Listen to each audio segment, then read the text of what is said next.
चलिए आज हम लोग हिंदी व्याकरण का पार्ट 2 देखेंगे।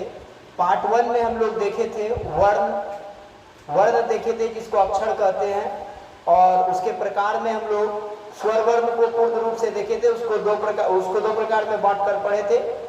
ठीक है, आज हम लोग व्यंजन वर्ण को पढ़ेंगे। क्या पढ़ेंगे? व्यंजन वर्ण। क्या होता है व्यंजन वर्ण? तो सबसे पहले हम लोग व्यंजन वर्ण किसको पढ़ेंगे? तो व्यंजन वर्ण को पढ़ेंगे। तो वर्ण के दो प्रकार होते हैं, एक स्वर वर्ण और एक व्यंजन वर्ण।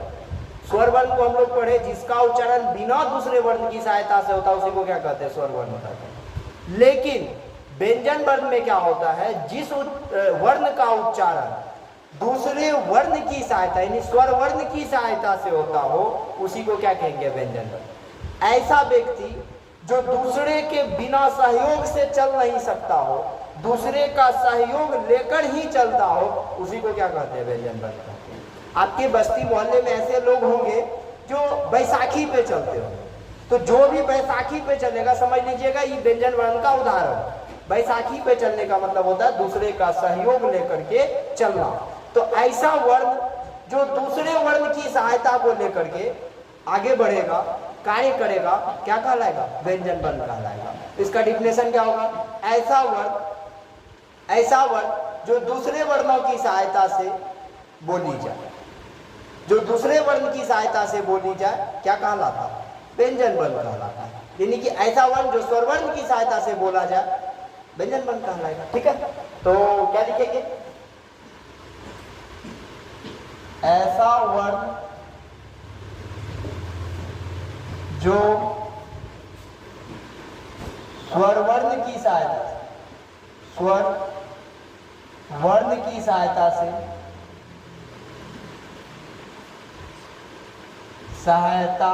से बोली जाए, कोमा व्यंजन वर्ण कहलाता है। व्यंजन वर्ण कहलाता है। तो जो बैसाखी पे चलेगा व्यंजन वर्ण कहलाएगा। आपके बस्ती में यदि किसी व्यक्ति होंगे जो दूसरे के सहायता लेकर आगे बढ़ना चाहते हैं, वही बेस्ट एग्जाम्पल है व्यंजन वर्ण का। अब समझिए, जैसे एग्जाम्पल जैसे को बोल रहे हैं, तो को में आप देखिए को ओ आ रहा है, तो ओ आया, ओ कौन सा वर्ण? स्वर वर्ण। एग्जाम्पल खो में क्या आ रहा? ओ, तो ओ कौन सा वर्ण? ओ स्वर वर्ण। ओ स्वर वर्ण है। समझ में आएगा कि नहीं आ गया? तो किसका सहायता लिया? तो स्वर वर्ण का सहायता लिया। तो जिस वर्ण का उच्चारण स्वर वर्ण की सहायता से होता हो, कोमा व्यंजन वर्ण कहलाता है। कंप्लीट रूप से याद हो गया होगा आपको, जो बैसाखी पे चलेगा वही व्यंजन वर्ण कहलाएगा। समझ में आ गया कि नहीं आ गया? जो दूसरे वर्ण की सहायता से बोला जाएगा वही व्यंजन वर्ण कहलाएगा। अब एक बात जान लें आप, व्यंजन वर्ण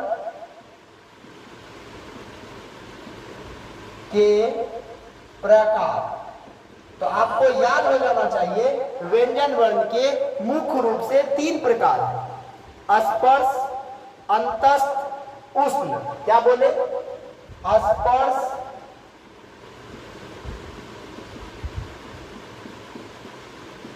अंतस्थ और उष्ण।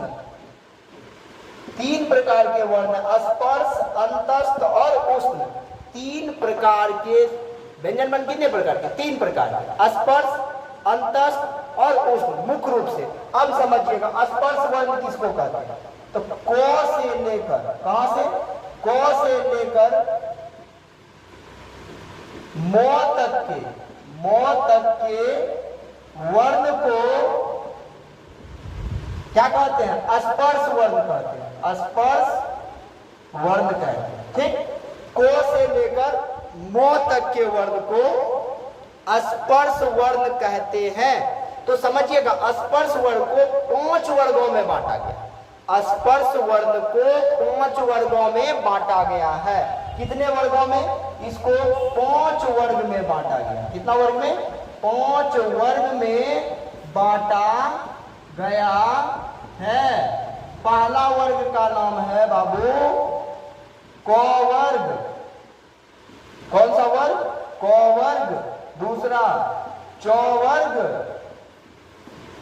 तीसरा ट वर्ग, चौथा ट वर्ग और पांचवा क वर्ग। तो अब आप बताइए व्यंजन वर्ग को कितने वर्गों में बांटा गया? तो 5 वर्ग में। पहला क वर्ग, च वर्ग, ट वर्ग, ट वर्ग, प वर्ग। अब समझिएगा क वर्ग में कौन कौन से व्यंजन वर्ग आते हैं? तो क, ख, ग, घ, अंग, ये 5 हो गए। तो च छ में च वर्ग में च, छ, ज, झ, या। फिर देखिए ट, ठ, ड, ढ, न। फिर देखिए त, थ, द, ध, न। फिर देखिए प, फ, ब, भ, म। तो अब आपको समझ में आया होगा व्यंजन वर्ण 3 प्रकार के होते हैं मुख्य रूप से, स्पर्श, अंतस्थ, उष्ण। फिर देखिए स्पर्श वर्ण 5 वर्गों में बांटा गया। स्पर्श वर्ग को कितना वर्ग में? 5 वर्ग में। क वर्ग, च वर्ग, ट वर्ग, त वर्ग और प वर्ग में। ठीक है, तो स्पर्श वर्ण की कुल संख्या कितना हुआ? तो 5, 5, 10, 5, 15, 5, 20, 5, 25। तो आपको याद हो जाना चाहिए स्पर्श वर्णों की कुल संख्या, वर्णों की कुल संख्या बाबू कितना है? 25 है। कि क्वेश्चन यदि एग्जाम में आ जाए तो आपको अच्छा से जवाब दे देना चाहिए। स्पर्श वर्णों की कुल संख्या 25 होती है और व्यंजन वर्ण मुख्य रूप से 3 प्रकार के होते हैं, स्पर्श, अंतस्थ, उष्ण, जिसमें हम लोग स्पर्श को अच्छे से पढ़ लिए हैं। अब हम लोग को पढ़ना है अंतस्थ को। किसको पढ़ना है? अंतस्थ को। चलिए अंतस्थ किसको कहते हैं एक बार में आपको हम क्लियर कर देना चाहते हैं, थोड़ा सा समझिएगा। आपको एक चीज पढ़ेंगे, यो, रो, लो, वो, तालम स, मूर्धन्य स, दंत स, हो, अक्ष, त्र और यो। ठीक, यो, रो, लो, वो, तालम स, मूर्धन्य स, दंत स, हो, अक्ष, त्र, यो। अब समझिए यो, रो, लो, वो 4 को पैक कर रहे हैं हम, सनेश में आपको दे देंगे, ससुराल लेते जाइएगा। फिर देखिए तालम स, मूर्धन्य स और यहाँ आपका गया दंत स और ह, ये जो 4 देख रहे हैं। फिर ये 3 का कोटा 3 भाग में इसको बांट दिए, यानी कि योरो लोगों को हम अभी 3 भागों में बांट दिए हैं, यो, रो, लो और वो। फिर से सुनिए, यो, रो, लो और वो। तो जो यो, रो, लो और वो है ना, इसी को हम लोग कहते हैं अंतस्थ। क्या कहते हैं बाबू? अंतस्थ। यो, रो, लो तथा वो को अंतस्थ कहा जाता है। अंतस्थ वर्ण की संख्या 4 है। Have you any problem? कोई दिक्कत है आप लोगों को? नहीं होगा। चलिए देखिए, यो, रो, लो और वो को अंतस्थ वर्ण कहते हैं। यो, रो, लो तथा वो को अंतस्थ वर्ण कहते हैं। अब देखिए तालम स, मूर्धन्य स और दंत स, हो को उष्ण वर्ण कहते हैं। कौन सा वर्ण कहते हैं? उष्ण वर्ण कहते हैं। तालम स, मूर्धन्य स, दंत स और हो को उष्ण वर्ण कहते हैं। तो आपको अंतस्थ और उष्ण इसकी भी जानकारी हो गई होगी। अब आप समझिए ये जो व्यंजन वर्ण है इसकी कुल संख्या कितना? तो 25 आप पढ़े थे स्पर्श में। स्पर्श की संख्या कितना? 25। अंतस्थ की संख्या कितना? 4। उष्ण की संख्या कितना? 4। तो 25 4 29, 29 4 33, कितना हो गया? 33। तो अब एक बात याद आप रखिएगा, व्यंजन वर्ण की कुल संख्या, व्यंजन वर्ण की कुल संख्या 33 है। क्वेश्चन आपको एग्जाम में आएंगे, आपको बनाना पड़ेगा। व्यंजन वर्ण की कुल संख्या 33 है। स्पर्श की संख्या कितना, अंतस्थ की संख्या कितना, उष्ण की संख्या कितना, आप लोग फटाफट जवाब एक बार कमेंट, यदि आप लोग पूरा देख रहे हैं वीडियो तो जरूर कमेंट कीजिएगा, जो कि इसमें ये सब बात हुआ और हमको बहुत अच्छा लगा। जो भी लगा होगा आपको उसमें लिख दीजिएगा, समझिएगा। तो व्यंजन वर्ण के 3 प्रकार, स्पर्श, अंतस्थ और उष्ण। स्पर्श 25, अंतस्थ 4, उष्ण भी 4, तो 25 4 29, 29 4 33। तो टोटल व्यंजन वर्ण की संख्या कुल कितना है, तो 33 है। अब एक चीज हम यहाँ पे लिखे हैं, अक्षोत्रज्ञ, व्हाट इज, यह है क्या, आखिर व्हाट ये है क्या। तो अक्षोत्रज्ञ ये जो होते हैं ना, इसको संयुक्ताक्षर कहा जाता है। क्या कहा जाता है, संयुक्ताक्षर। तो संयुक्ताक्षर कितने हैं, 3 हैं। कौन सब, अक्षोत्र और ज्ञ। अक्षोत्रज्ञ को संयुक्ताक्षर वर्ण कहा जाता है। शायद आपको पूरा याद हो गया होगा, एक बार एट अ ग्लांस में इसको सुने।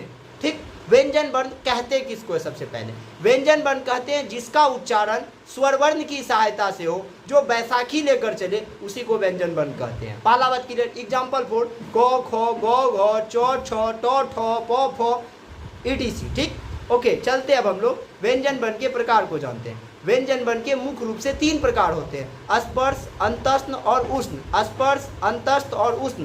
स्पर्श किसको कहते हैं, क से लेकर म तक के वर्ण को स्पर्श वर्ण कहते हैं। इसकी संख्या 25 होती है। इसको 5 वर्ग में बांटा गया है, क वर्ग, च वर्ग, ट वर्ग, त वर्ग और प वर्ग।